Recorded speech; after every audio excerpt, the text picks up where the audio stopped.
Okay guys, so a lot of you have wanted me to do a small video or a clip on how the wood stove works from my other videos. So let's do that and let's get her going.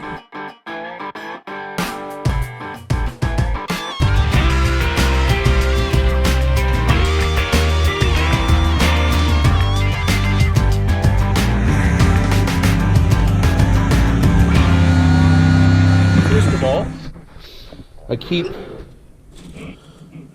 some wood and bits and pieces from all the food a guy eats out here and stuff. So we start with that. And 250. Always go with these. Go with matches because they won't fail you. I mean, yes, they'll get wet, and then you can't dry them out like a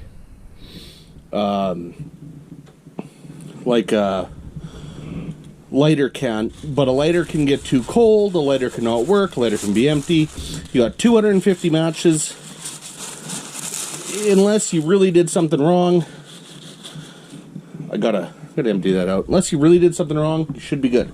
So then we go over here.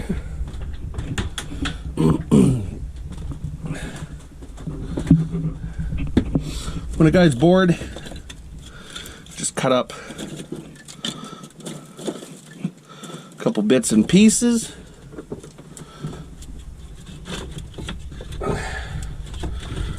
And then you grab a couple of those just to get things started.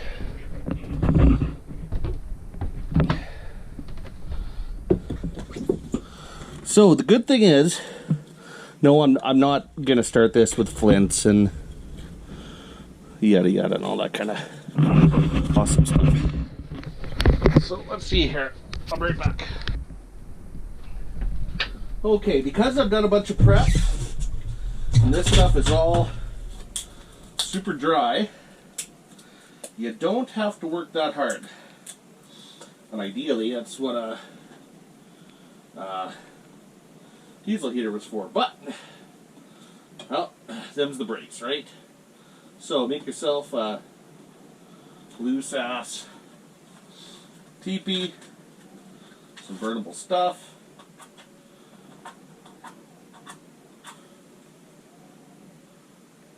There's a heck of a draft in here, so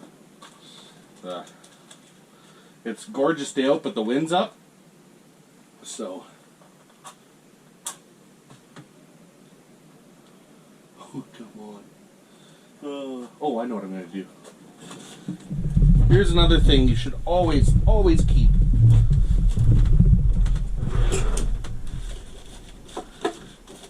I'm low on it, so I haven't been using as much.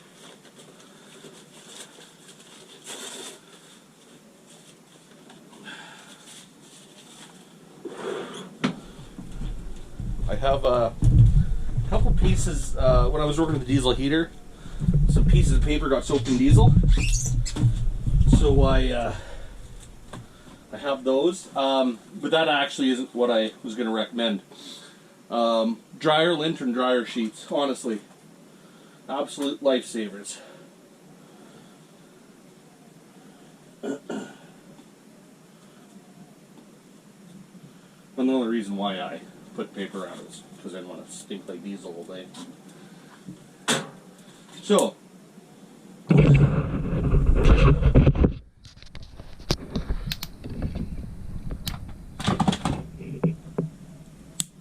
now what I do, and this one has got, see, because of the wind, it's already got a good draft. It usually doesn't, like if it's a still day, it won't really have a draft. So what I'll do is I'll shut it, and I've added myself a little flue, or a vent. It's not perfected by any means yet. As you can see, it's a little sticky, but... So then what I do is, as soon as it starts to make, as soon as I shut the door and open this, it starts to make itself a draft. And then if I open the door slowly, the draft stays. Now I can open the door and not get any get all that smell of wood smoke, and which, don't get me wrong, is good, but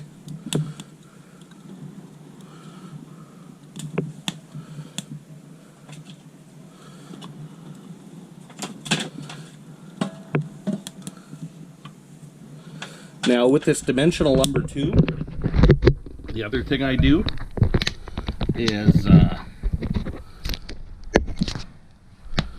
is you really have to pay attention to how you stack it, because it's so flat that that's kind of a pain in the ass, and it will, like, you don't want it to sit and pack flat, right?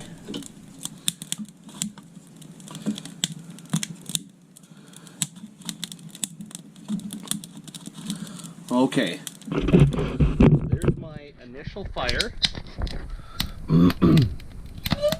Now I hope the camera picks this up.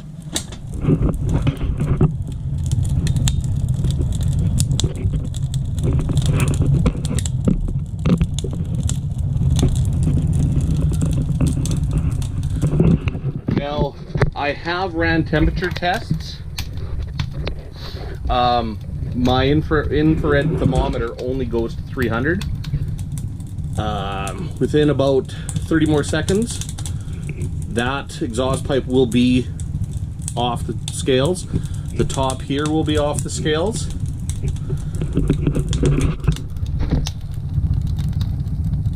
And it won't sit like that all day. I mean, it can if I so choose to fill it that hard, but I don't want to. It does, like, it doesn't need it. I had to rework the chimney a bit, so I do have what they call ceramic cloth that I'm going to stuff inside that opening, A, to block the wind, and B, as more thermal insulation, keep the edges and stuff from being warm, because like I said, you can see where I burnt it. Anyway,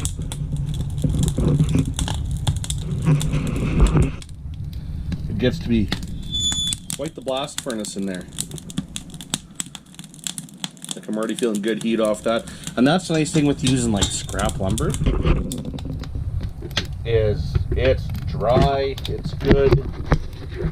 I do have wood as well. I just happen to have the scrap lumber on top. But that'll be kicking in any second.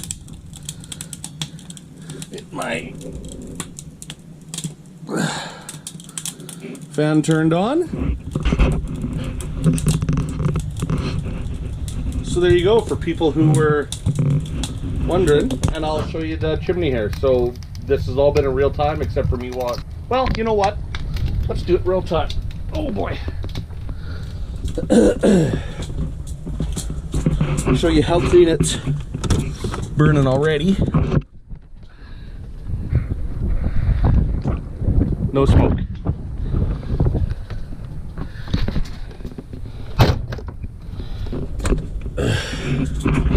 So there you go, guys.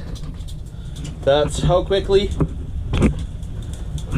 And the heat. Oh yeah. Already radiating off. Like, it's gotten so hot this way. That curve, that wasn't me. That used to be flat. Then it started to curve itself because it's getting that aluminum so hot. Oh, there you go. I don't know what that kicks in at.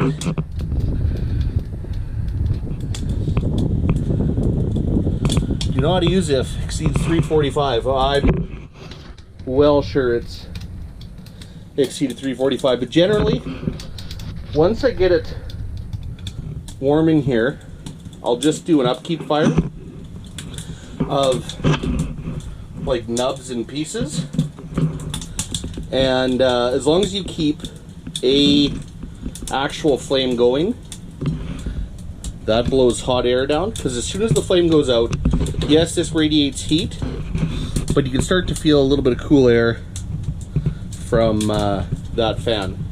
But if you keep a flame going That's nice and warm. And yeah, so all that coal and ash you saw in there, that hasn't been cleaned since the first test of that fireplace. I have to have close to 15 burns in it.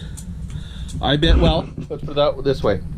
This blue bin was heaping, and then we burn it down to there, heaped it up again, and we've burned 2/3 that amount of wood already through it. And that's how little ash is left. Like I said, I haven't cleaned it out yet. It's time to clean it out, yes, but I haven't done it yet. That was going to be today's thing, and well, I thought, you know what? Let's spend some time together. So there you go.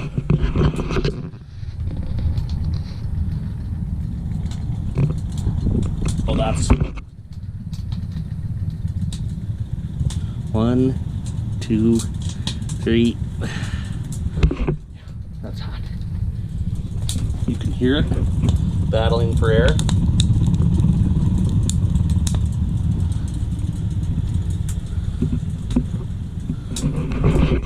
There you go, guys. There's we're less than 10 minutes, and it's getting warm in here. All right, we'll talk to you later.